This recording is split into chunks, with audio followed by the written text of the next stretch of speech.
Hey guys, what's up? It is Bro Fox, and today we are doing part two of scary stories or animations. I don't really know. I think it's stories.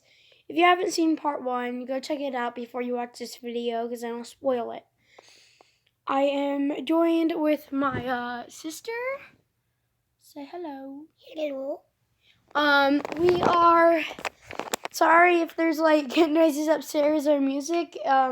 It's early in the morning and my mom's cooking breakfast for us. And thank you, Mom. Comment down below. Thank you, Mom, for my mom.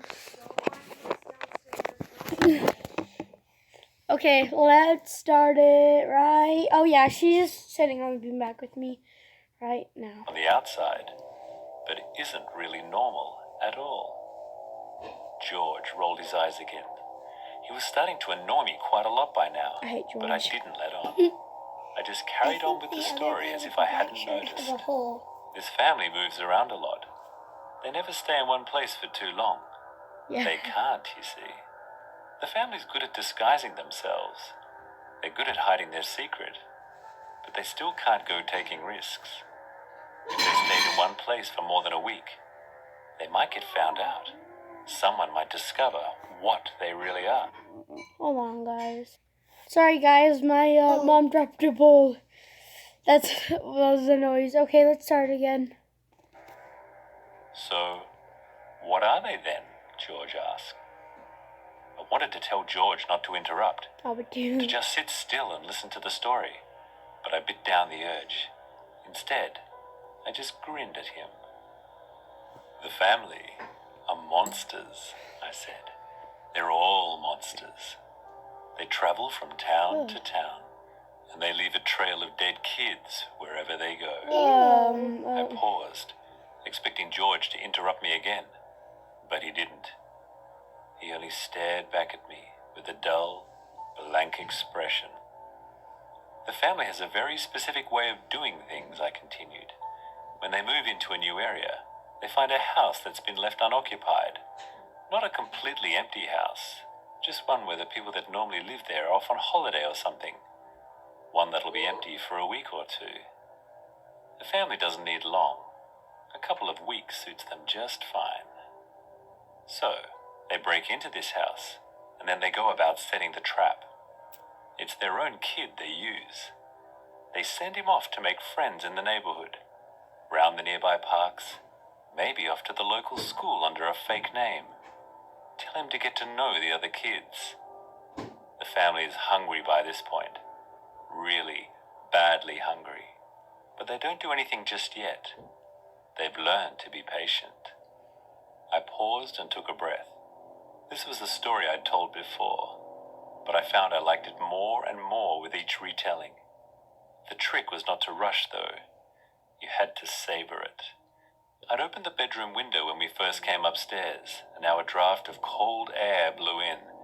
It ruffled the curtains behind George. I don't like Tree branches shook in the garden outside, Well, the leaves whispering to each other. George watched me, not saying anything. I had his attention. The kid's parents don't have to wait long, I continued. They never do. They've trained the kid well, you see. He's not just a victim in all this. He may only be young, but he knows how the game works. Once the family has been in the area for a little while, a few days, maybe a week at most, the kid makes his choice. He picks a new friend to invite back to their house. The parents give him an incentive too. He's still too young to share the tastes they have.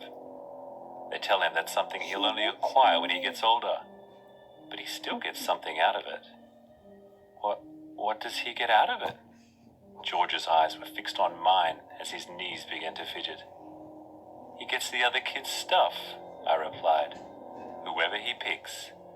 He gets to keep all their belongings after his parents are finished with them. Somewhere in the house below us, a door slammed. George's eyes flicked away from mine towards the bedroom door, then back again. I smiled at him. So, George kept his eyes on me as he tried to formulate the question. So, what exactly do the parents do with the kids they take? Oh, they eat them, I replied. What? They eat their insides. They tear the kids open while they're still screaming, and they pull out their guts and intestines by the handful. Wolf everything down until there's nothing left but a husk. I grinned. Somewhere below us, a floorboard creaked. The sound was faint and muffled, and I don't think George heard it. Can you imagine what someone looks like when they've had everything inside them removed? They hardly even look like a person at all. It's like the stuff a snake leaves behind when it sheds its skin. The glow from the bedside lamp made George's skin look pale. His lips were slightly parted as he stared at me. But how do they get away with it, he asked. Don't the parents of the kids that get taken come looking for them the next day, when their kids don't show up back home? I grinned back at George. I'd been hoping he'd ask this. Oh, the family's long gone by that point, I said. They vanish like shadows in the night. The only thing they take with them is the remains of the dead kid. And when their parents come looking for them the next day, all they find is a locked house that belongs to somebody else. Another floorboard creaked. It was louder this time. We both heard it. The sound had come from the corridor outside the bedroom. George's eyes darted in the direction of the door. What was that? Oh, that was nothing, I lied. Probably just the house settling. There's nothing to be scared of, George. I eyed the watch on his wrist and imagined what it would look like on mine. From the corridor outside came the soft sound of approaching footsteps.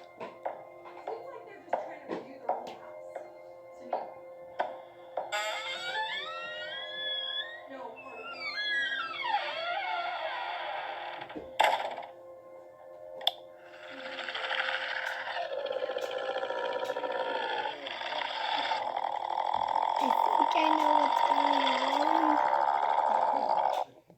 on. Okay, so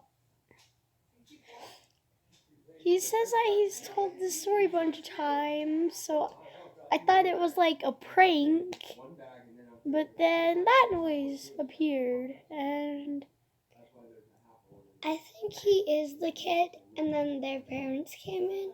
Yeah, okay. Leaving dead kids behind, okay. I'm just like shocked. Like this video if you liked it. Dislike it if you don't. I don't really care. Subscribe if you like my channel. And say bye-bye. Bye-bye. And peace.